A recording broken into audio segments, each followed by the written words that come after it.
Halo semuanya, apa kabar? Semoga sehat selalu dan dijauhkan dari segala mara bahaya. Pada kesempatan kali ini, mari kita membahas seputar film yang pernah ngetren pada tahun 2010 yang berjudul Alangkah Lucunya Negeri Ini. Film Alangkah Lucunya Negeri ini merupakan film drama komedi satir Indonesia yang rilis tepat pada 15 April 2010 dengan durasi 105 menit. Film ini disutradarai oleh sutradara ternama yang sekaligus seorang aktor bernama Deddy Mizwar dan ditulis oleh seorang penulis yang bernama Musfar Yasin. Film yang diproduseri oleh Zairin Zai serta diproduksi oleh Citra Cinema. Manajemen barat yang paling mutakhir dari Amerika. Ini buku manajemen ala Mao Zedong dari Cina. Dalam film Alangkah Lucunya Negeri ini menceritakan tentang seorang anak muda lulusan S1 manajemen yang bernama Muluk. Sebagai seseorang yang baru saja lulus kuliah, tentu saja berupaya untuk mencari kerja. Dengan berbekal ijazah yang dimilikinya, serta beberapa surat kabar yang dibuat untuk lowongan kerja, namun semua lamaran tersebut tidak membuahkan hasil. Hampir 2 tahun ia luntang-lantung dan menganggur karena belum juga mendapat pekerjaan. Untungnya, ia merupakan sosok yang tak patah semangat. Ia selalu mendapat dukungan dari sang ayah, Pak Makbul, serta sang kekasih bernama Rahma.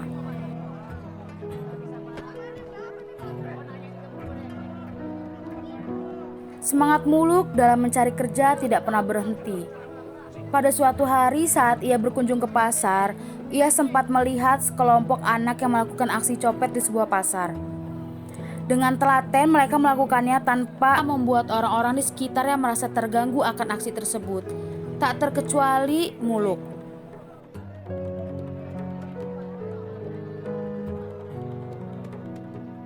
Karena geram dan merasa harga dirinya telah dijatuhkan anak tersebut, akhirnya Muluk memutuskan untuk mengikuti kemana anak itu akan pergi.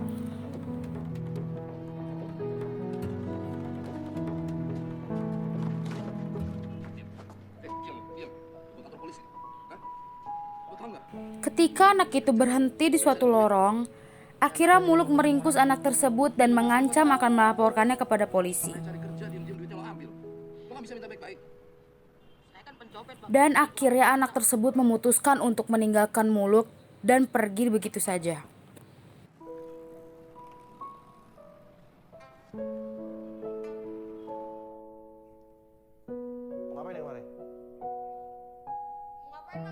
Beberapa waktu kemudian, Muluk akhirnya bertemu kembali dengan Komet. Komet akhirnya membawa Muluk ke bangunan tua usang tak layak huni yang menjadi markas para pencopet cilik, dan memperkenalkan dengan Jarot yang menjadi pemimpin para pencopet.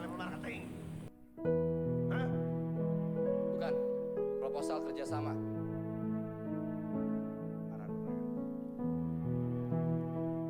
Akal Muluk berputar dan ia melihat adanya peluang di tempat ini. Kemudian ditawarkannya kerjasama kepada Jarot. Perkenalan Muluk dan Jarot menghasilkan kesepakatan bahwa Muluk akan bekerja sama dengan para pencopet tersebut untuk mempraktekkan ilmu manajemen yang dimilikinya dengan mengelola keuangan mereka. Ini ditawarkan oleh Muluk dengan imbalan sebesar 10% dari hasil copet mereka. Meskipun di awal terjadi penolakan, tetapi pada akhirnya Muluk bisa meyakinkan mereka, khususnya Jarot, sang bos. Tujuan Muluk adalah agar hasil copet mereka dapat dikelola secara profesional dan akhirnya dapat dijadikan sebagai modal usaha agar tidak perlu menjadi pencopet lagi. Perlahan tapi pasti, dirinya mampu memperbaiki pengelolaan uang mereka. Secara umum, kelompok pencopet ini dibagi menjadi 3, yaitu kelompok mall yang terdiri atas pencopet yang berpakaian paling bagus dan gaul, kelompok pasar yang berpakaian paling kumal, serta kelompok angkot yang berpakaian sekolah. Kemungkinan itu tetap ada, Glenn. Tapi kalau kalian nggak ada yang percaya sama saya, ya udah, kerjasamanya bubar. Karena kerjasama kita ini modalnya adalah kepercayaan. Setiap kelompok memiliki pemimpin dan metode kerjanya sendiri-sendiri. Muluk pun menyadari bahwa anak-anak ini juga membutuhkan pendidikan. Muluk akhirnya meminta bantuan Samsul, seorang sarjana pendidikan pengangguran yang sehari-harinya hanya bermain kartu saja, dan meminta Samsul untuk mengajarkan Ini pensil, bukan kolom. berbagai macam metode dasar pembelajaran, Cara megangnya ini khusus. Ini nih. serta Samsul juga mengajarkan bagaimana cara memegang pensil, membaca, dan menulis. Walaupun anak-anak merasa kesulitan, tetapi mereka masih mau mencoba lagi dan lagi. Tulisnya. Begini cara megang pensilnya. Begini cara. Nah, ini. Ya ampun susah. Begini.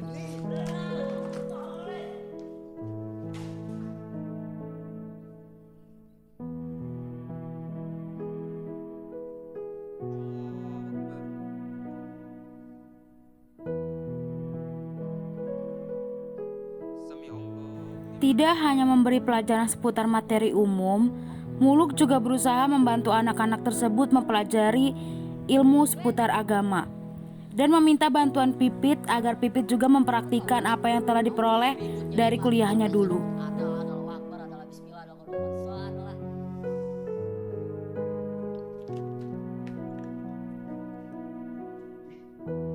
Awalnya Pipit merasa keberatan, akan tetapi setelah melihat bagaimana semangat anak-anak ingin belajar, ia pun luluh dan memutuskan membantu mereka mempelajari seputar agama. Dari belajar sholat, mengaji, dan lain-lain. Stop mencopet. Mari berdagang.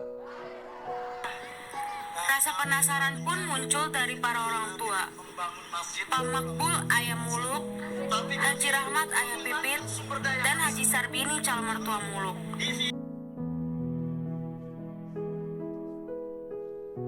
Karena tak tahu harus berbuat apa, akhirnya Pipit memutuskan membawa para orang tua ke tempat kerjanya. Coba tarik lagi.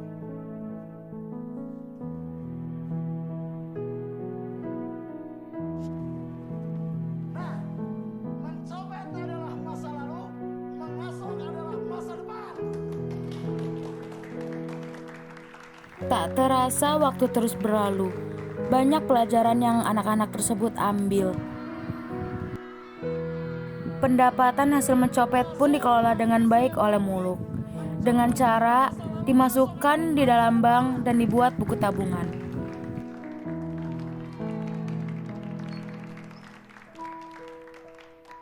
Ayahanda, kami bertiga putra-putri Ayahanda tidak membangun masjid, tidak pula membangun madrasah. Tapi kami mengembangkan sumber daya manusia. Kamu di sini ada uang 21.200.000. Sebelum Bang Muluk kesini, lu gak pernah punya duit sebanyak itu kan? Gak pernah kan? Hah? Bang Muluk kesini cuma mau ngajarin lu jadi pengasal. Tapi lu semua kepinginnya jadi copet. Jadi copet. Copet itu paling top. Pengelolaan dana yang dilakukan oleh Muluk selama ini membuahkan hasil.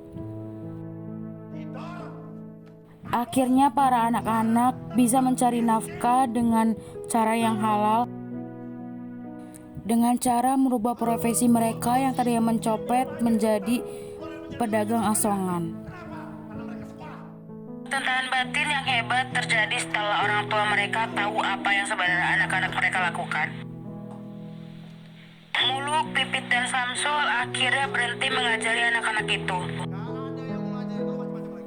Jarod sempat marah besar kepada anak-anak karena ia menganggap Muluk, Pipit, dan Samsul berhenti mengajar mereka karena anak-anak tersebut susah diatur. Siapa yang mau ngasuh? Boleh ngasuh dan kontraknya ini milik mereka.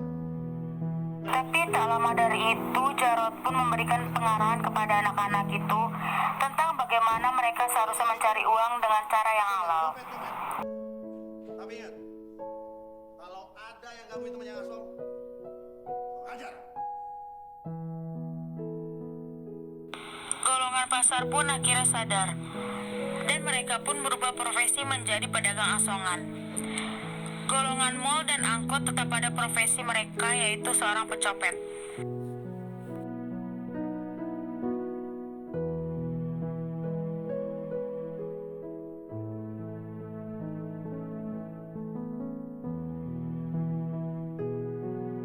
Golongan mal dan golongan angkot melakukan kegiatan seperti biasa, mengelilingi mal-mal di sekitar, serta menaiki satu persatu angkot yang mereka lihat.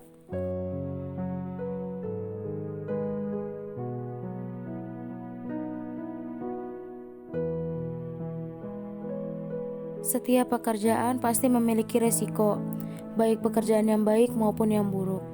Salah satunya pekerjaan pencopet ini. Kadangkala dikejar oleh Satpol PP, kadangkala juga dikejar oleh para warga.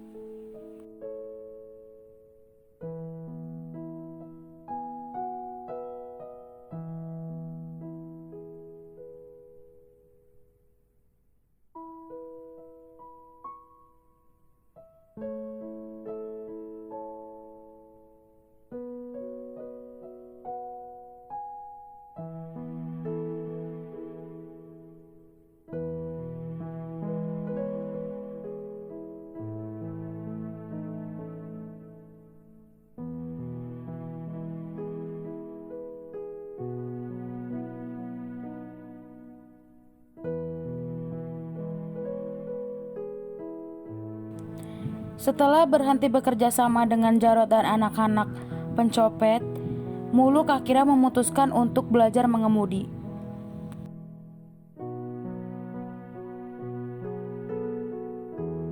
Saat berhenti lampu merah, tanpa sengaja Muluk bertemu dengan anak-anak yang telah berubah profesi menjadi pedagang asongan. Tak lama dari itu, datanglah segerombol Satpol PP yang berniat untuk menertibkan lokasi tersebut. Para pedagang asongan maupun yang lainnya lari terkocar-kacir menghindari amukan Satpol PP tersebut. Tanpa pikir panjang, Muluk pun berniat untuk membantu anak-anak tersebut.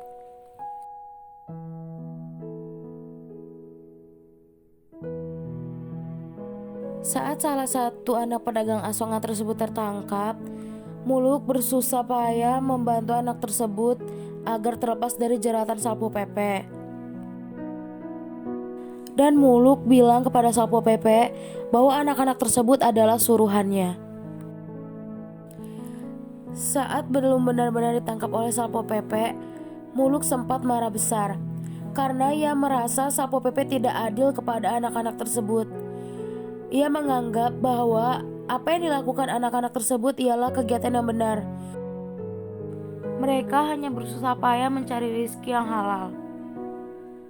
Berbeda lagi dengan para koruptor di luar sana, ia memanfaatkan uang rakyat untuk kesenangan pribadi.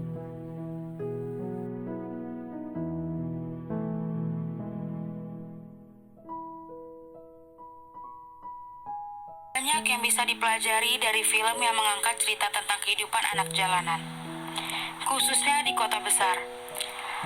Alangkah lucunya negeri ini memiliki maksud untuk menyentil masyarakat Indonesia untuk menyadari bahwa pendidikan itu sangat penting bagi kemajuan bangsa, khususnya pendidikan karakter bangsa. Film ini mencerminkan realitas sosial yang ada di dalam kehidupan masyarakat di negeri ini. Di dalam film ini terkandung berbagai macam makna kehidupan, mulai dari makna religi, nasionalisme, kehidupan sosial, serta pendidikan, untuk memilih mana yang baik atau benar, dan mana yang salah dan mana yang benar. Setelah melihat dari film Alangkah Lucunya Negeri ini, ternyata masih banyak warga Indonesia yang tidak memperoleh pendidikan. Bahkan, mereka tidak tahu apa itu pendidikan, apa itu fungsi pendidikan, serta mereka juga tidak tahu bagaimana cara membaca dan menulis. Saya selaku penerus bangsa Indonesia hanya bisa berharap agar semua orang di Indonesia ini mendapatkan hak pendidikan yang memang seharusnya mereka dapatkan.